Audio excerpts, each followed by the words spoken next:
Hello et bienvenue dans cette formation sur le NLP.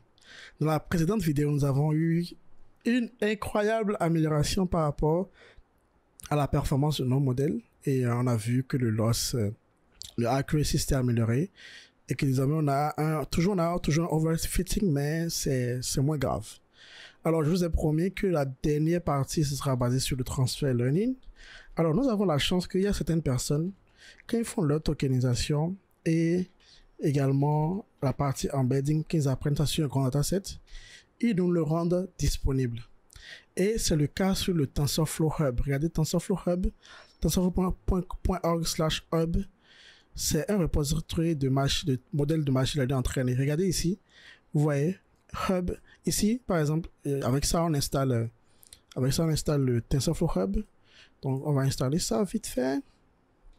Et donc du coup, on peut utiliser un modèle. Regardez ce modèle par exemple, c'est un modèle entraîné qui donne 18 dimensions de embedding. Donc regardez, on lui a donné directement les phrases, hein, pas de tokenisation. Ok? Et il fait le travail en même temps. Regardez, ceci il a envoyé embeddings.shape. Vous voyez, c'est 428. Donc c'est rapide, hein, les embedding, on peut utiliser l'embedding déjà entraîné avec le tokenizer ensemble aussi. Alors moi j'ai trouvé, alors on a plusieurs modèles, on a des modèles de BERT, des modèles de détection d'objets, de style transfert, plein de modèles déjà pré-entraînés que vous pouvez utiliser. Donc moi j'ai trouvé ce modèle qui est pas mal, ok. J'ai trouvé ce modèle qui est pas mal.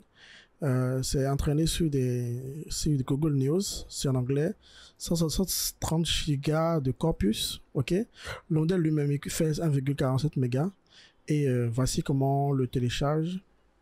Donc je vais faire ça parce que c'est 20, il nous donne des embeddings de 20 en fait. Donc du coup nous ça nous arrange. Donc si je fais ça, on va voir ce que ça va nous donner. Ah, j'ai pas importé. Attention, il faut importer d'abord TensorFlow Hub. Donc, import TensorFlow Hub as Hub. Alors, donc, j'importe ça. Et on le charge et on fait le test pour voir rapidement. Vous voyez, si je vérifie le embedding .shape, vous voyez 2,20. Très bien. Ça veut dire que on peut l'intégrer désormais comme on peut l'intégrer dans notre modèle. Donc du coup, alors revenons ici. Je vais prendre toute la partie à partir des modèles là, ici. Et je vais le copier en bas là. Donc du coup, au lieu d'utiliser cet embedding, nous allons, avec le averaging là, on va l'enlever. Ok? Attention, si on enlève, ouais, du coup, ouais, on peut l'enlever directement. On l'enlève directement et on remplace ça par embedded. Vous voyez cette couche là. Voilà. Et c'est tout. C'est tout, hein. Et là, du coup, pour l'entraînement, on peut lui donner directement les training sentences. Vous voyez? Pas la version déjà modifiée, non. Donc ici aussi, test sentences. Donc ici, on voit test sentences. S'il te plaît, travaille pas d'erreur, s'il te plaît. On a eu une erreur. The added layer must be an instance of a class et receive layer. Aïe. Ok. Comment on ajoute ça? Bah oui, c'est ça, c'est ce que j'ai fait, non? Ok, il faut préciser apparemment. Hub layer, ok. Il faut préciser le shape, tout ça. Ok. Nous allons faire ça. Hub.keras layer. Donc, au lieu de juste le prendre comme ceci, je vais créer, voilà, hub layer égale à hub.keras layer, vous voyez. Et on précise comme ceci. Et donc, du coup, le hub layer, je peux l'utiliser là. Ok, cette fois-ci fonctionne, s'il te plaît. Erreur encore. Fail to find class adapter that can handle input class list containing value of class str class ngArray. Ok, alors.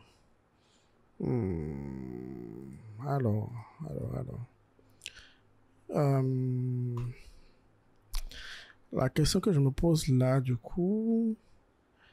Ouais,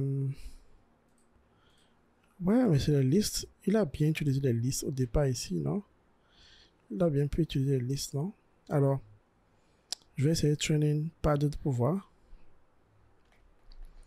On va essayer training padded pour voir ce que ça donne.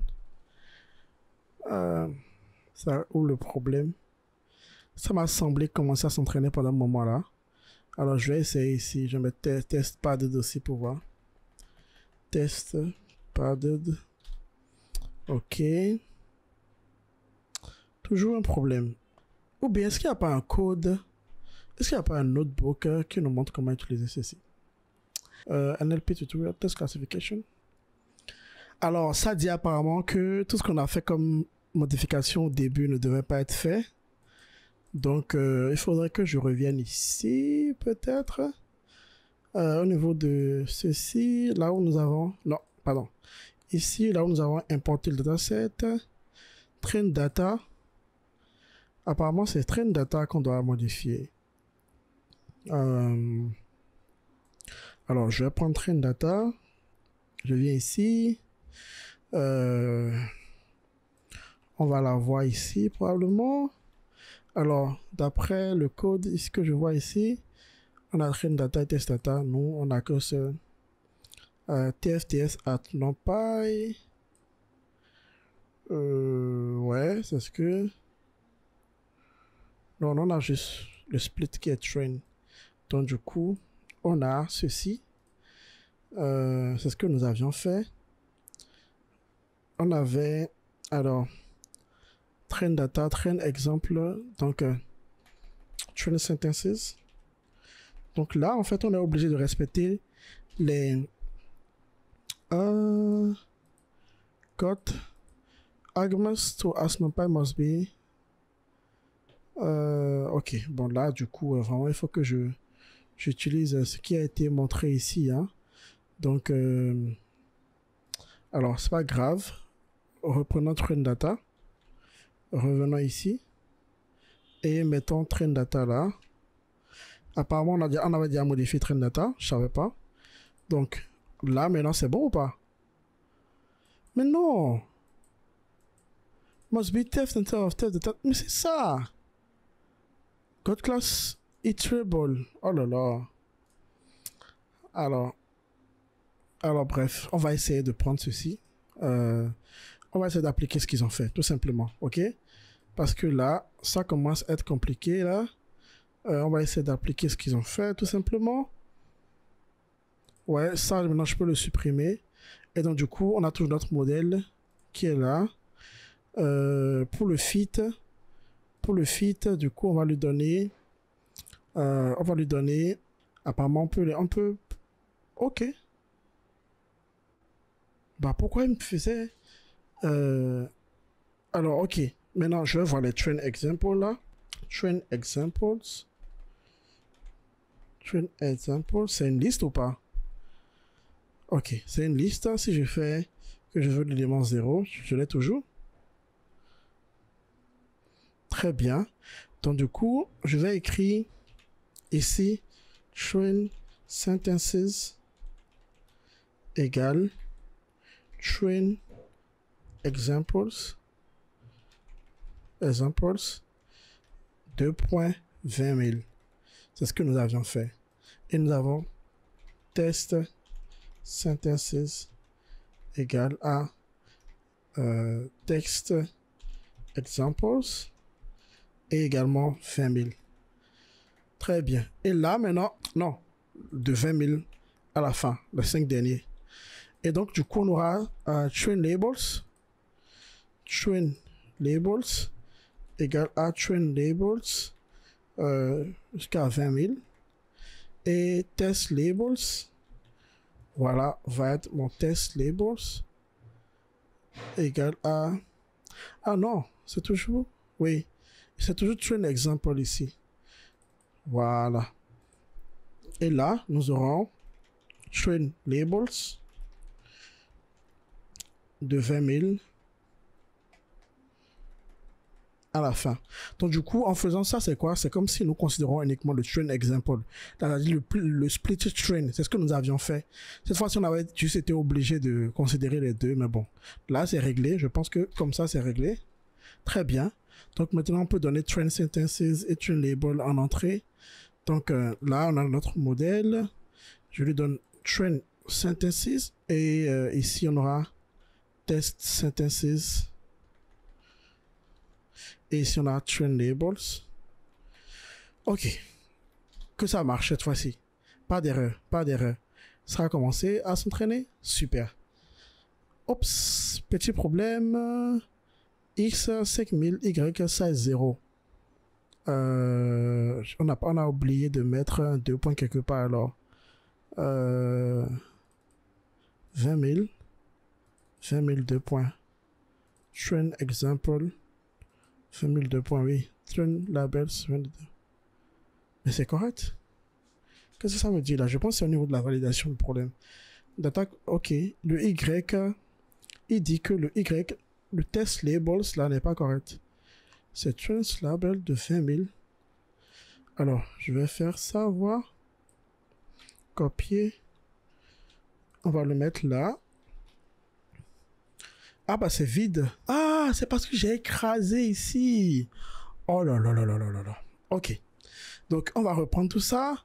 Ici, je vais appeler ça plutôt training sentences. Et ici, train example, c'est bon. Ici, on va appeler ça test sentences, c'est bon. Ici, on va appeler ça training labels. Et là, c'est train labels. Du coup, c'est bon. Ici, ouais, tout est bon là. Si on fait ça comme ça, donc du coup, je réexécute ceci. Et là, on prend le train example d'abord. Ok. Je pense que là, c'est bon pour nous. Ok. Donc, du coup, on revient ici. Et du coup, ce sera désormais training sentences et training labels.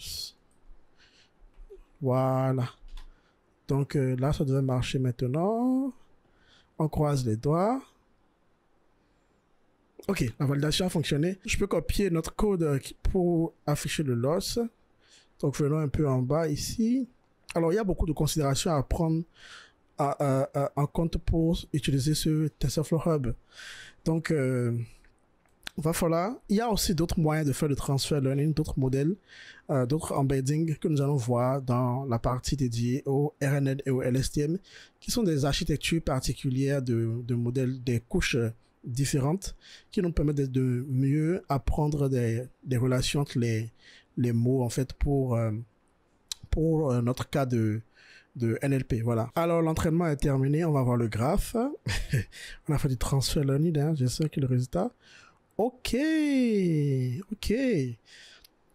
Bon, déjà, on n'a pas une bonne performance. Mais, on n'a plus de overfitting réellement. Hein.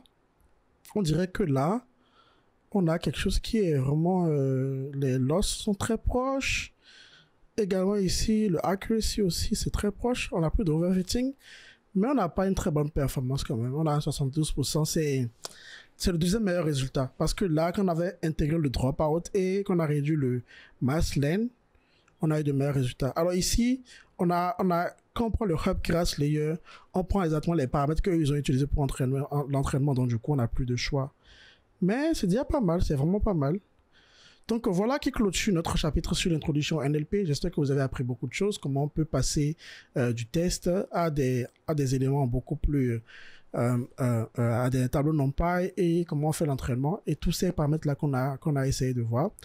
On va faire un récap dans la dernière vidéo. Allons-y.